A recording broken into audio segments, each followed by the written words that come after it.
Hi everyone, Pastor Wes here. Going through the Spiritual Disciplines book. Today we're going to be looking at one more spiritual discipline, the discipline of worship. So what is worship? Worship, it's hard to define in my mind. It's our reaction or emotional response to God. So God has revealed things about Himself. God shows us a little bit of a glimpse of His glory. We see who He is, some more truth about how He is, and then we respond. Think of it this way: if you're getting to know somebody, a friend or somebody that you're attracted to, you get to know a little bit more about them, you appreciate them more, you love them more, you tell them that you think they're great, okay? That is worshiping a person, okay? It's idolizing a person. And most of the time when we idolize a person, we're giving them more worth, more honor, more glory, or whatever than they really deserve. But with God, you can't do that. You can't over-worship God. You see how loving He is, you respond in worship, you tell Him that you appreciate, that you love how loving He is.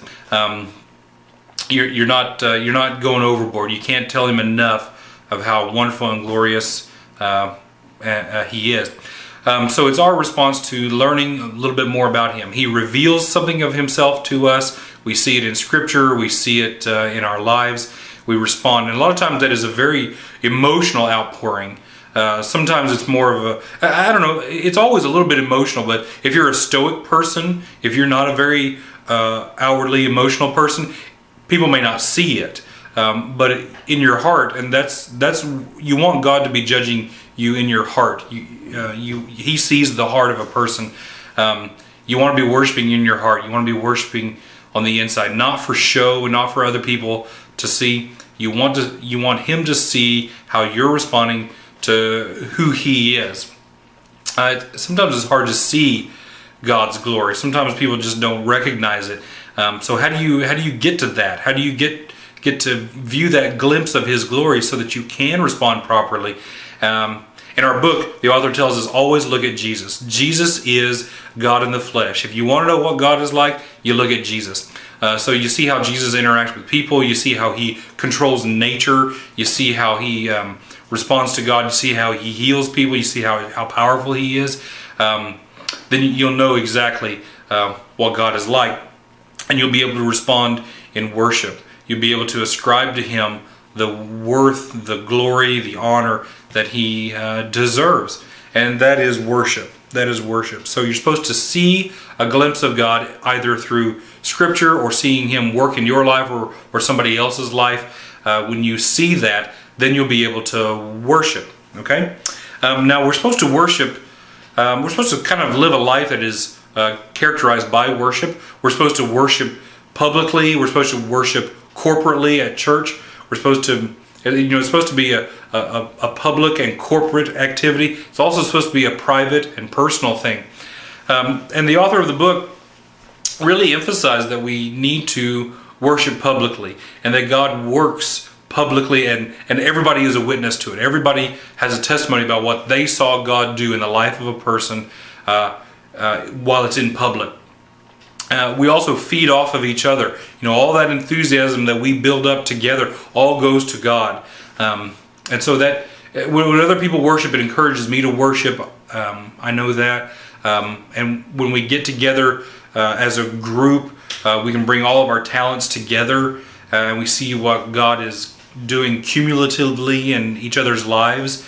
That really spurs me on to worship. But I'm also supposed to be worshiping privately, and that's the difficult part. Worshiping privately.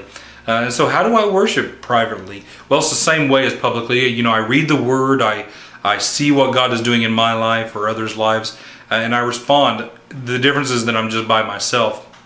And the author of the book emphasizes that you need to be seeking God, looking for glimpses of God's glory privately, day to day, all the time.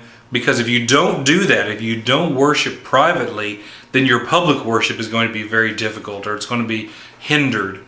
So if you're worshiping God daily in your life, if you're getting glimpses of His glory on a daily basis, that's all going to add up. And on Sunday, when the body gets together, you're really going to have something to add to the group. Your worship is going to be built up over a period of 7 days, and you're going to be able to really overflow with worship to God in the congregation. And that's a wonderful thing, that your worship will help me worship.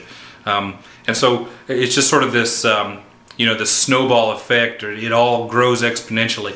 If we're all worshiping privately, daily, then when we get together on Sunday, it'll be quite a public display of worship for God.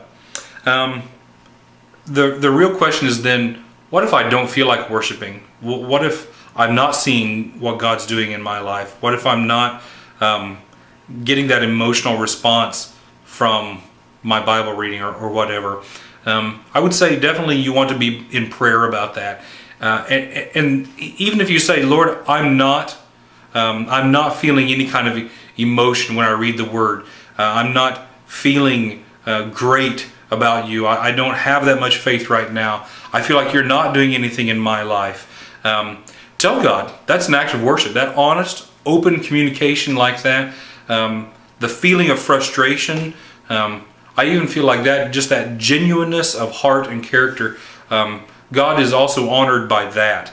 And having those difficult conversations with Him, I really think that it will bring about a real genuineness in your relationship with God, and that will actually spur on some worship. So always feel free to be real with God. If you're in worship and you're just not feeling it, just say, Lord, I'm not feeling it right now. I do love you. I do think you're great. I do think you're glorious. I do believe that you deserve all honor and worship in the world. I'm just not feeling it.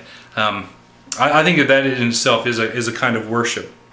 How does this all point towards godliness? Remember, this book it's spiritual disciplines for the sake of godliness. And remember, we always believe godliness is good. If you are more like Christ, you are more wonderful than you've ever been. You're more yourself than you've ever been. You're more who you've been created to be than you've ever been. Godliness is good. Remember, people were attracted to Jesus. People loved Jesus. People couldn't get enough of Jesus. And so I want that kind of godliness and Christ-likeness in my life as well. And so worship, how does that point me towards godliness? How does that give me any kind of godliness? Well, remember, when you're focused on somebody or something, you take on those attributes, whether it's good or bad. If you're focused on an evil, vengeful person, you're going to become like them. But if you're also focused on somebody who is heroic and self-sacrificing, you're going to become like them. So if you're focused on Jesus, if you're focused on God all the time, you're worshiping Him, you're getting to know Him, you're looking at all of His different attributes and praising them all, then guess what? He's going to rub off on you. You're going to come away more godly than you were before. And that's going to be a good thing. You're going to see a lot of personal growth in your worship and in your focus on Christ. Okay, so this week, when you read the Scriptures, look at God's attributes in the Scriptures. Worship Him for those attributes. Tell Him what you think of Him, and then see if you can't let that rub off on you a little bit. So it's Tuesday right now. You've got Tuesday, Wednesday, Thursday, Friday, Saturday, and on Sunday, I want to see the effect of 6 days of private worship in your life overflowing in our corporate worship next Sunday. And I want to see you rubbing off on other people, and I want your worship to spur us on to worship as well. Okay? Have a great week, and remember, worship